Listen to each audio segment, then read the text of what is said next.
Ukraine weapons, what tanks and other equipment are the world giving?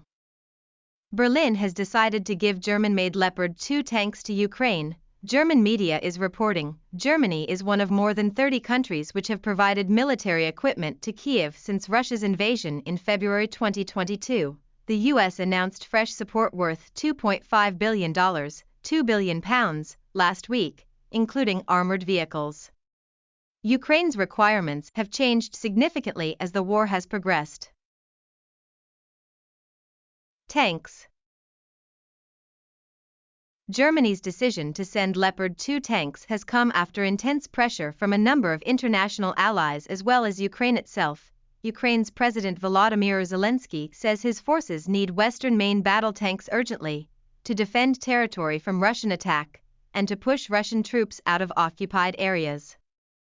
Some Western officials similarly believe that Russian forces are currently in a weak position and that there is a window of opportunity in which more advanced tanks may help Ukraine to push forward. The Leopard 2, used by a number of European countries, is easier to maintain and requires less fuel than some Western alternatives. Crucially, countries such as Poland, which use Leopard 2 tanks, require Berlin's permission to give them to Ukraine. On Tuesday, Poland gave Germany a 2-week deadline to approve its request for the re-export of 14 Leopard 2 tanks to Ukraine. In the months which followed the Russian invasion, Western nations were keen to offer Ukraine Warsaw Pact rather than NATO standard weaponry, because Ukraine's armed forces had a ready supply of trained crew, spare parts, and maintenance capabilities. Switching to NATO standard tanks would have required a range of logistical support which Ukraine did not have in place. Kyiv believes its forces are now in a position to use more NATO standard equipment. The UK has agreed to provide 14 Challenger 2 tanks to Ukraine. Challenger 2 is the British Army's main battle tank.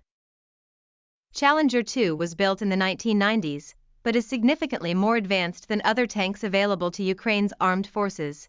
Ukraine used Warsaw Pact-designed T-72 tanks prior to the invasion, and since February 2022 has received more than 200 T-72s from Poland, the Czech Republic, and a small number of other countries.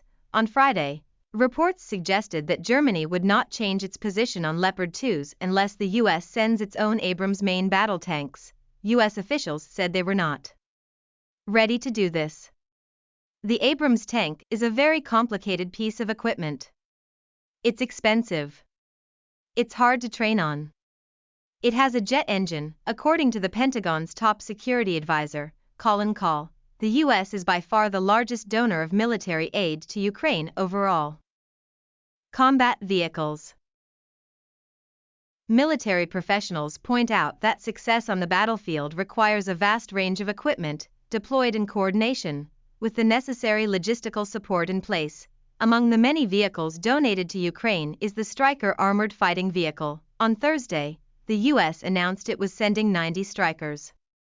Among the other vehicles donated by the US last week were 59 more Bradley infantry fighting vehicles. They were used extensively by US forces in Iraq.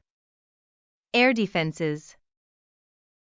On December 21, the US announced it was sending the Patriot missile system to Ukraine. On Thursday, Germany and the Netherlands also announced they were donating Patriot launchers and missiles. This highly sophisticated system has a range of up to 62 miles, 100 kilometers, depending on the type of missile used, and requires specialized training for Ukrainian soldiers, likely to be carried out at a US Army base in Germany. But the system is expensive to operate. One Patriot missile costs around $3 million. Since the start of the conflict, Ukraine has been using Soviet-era S-300 surface-to-air systems against Russian attacks.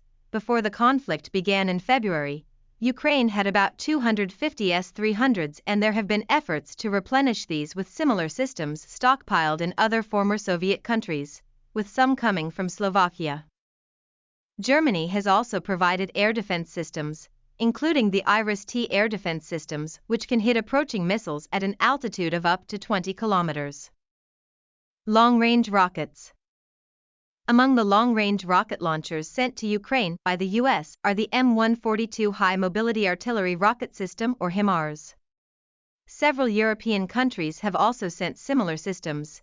HIMARS are believed to have been central to Ukraine's success in pushing Russian forces back in the south, particularly in Kherson in November. Crucially, the range of HIMARS, and many other systems, varies according to the munitions used, and it is believed that Western donors have not provided the ammunition with the longest range.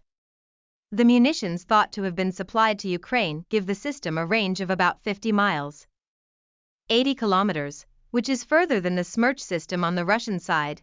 HIMARS systems are also much more accurate than the equivalent Russian systems. Howitzers. In the months following the invasion and Russia's retreat from Kiev, much of the war centered on the east of the country where supplies of artillery to Ukraine were in heavy demand.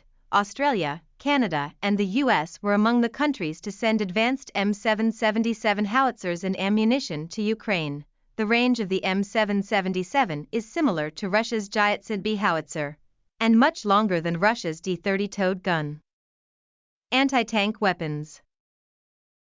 Thousands of law weapons, designed to destroy tanks with a single shot, have also been supplied to Ukraine. The weapons are thought to have been particularly important in stopping the advance of Russian forces on Kiev in the hours and days following the invasion. Law was absolutely critical to the defeat of Russian ground thrusts in the early stages of the war, according to Justin Bronk of the Royal United Services Institute. Drones. Drones have featured heavily in the conflict so far, with many used for surveillance, targeting and heavy lift operations. Turkey has sold Bayraktar TB2 armed drones to Ukraine in recent months, whilst the Turkish manufacturer of the system has donated drones to crowdfunding operations in support of Ukraine. Analysts say the Bayraktar TB2s have been extremely effective, flying at about 25,000 feet, 7,600 meters, before descending to attack Russian targets with laser-guided bombs. They are believed to have destroyed helicopters, naval vessels, and missile systems. They have also been used to provide the exact locations of Russian positions for precision artillery strikes. Additional reporting by Tom Spencer. Graphics by Jerry Fletcher and Sanaa Dianisha. Click subscribe to receive more information about new videos. Thank you.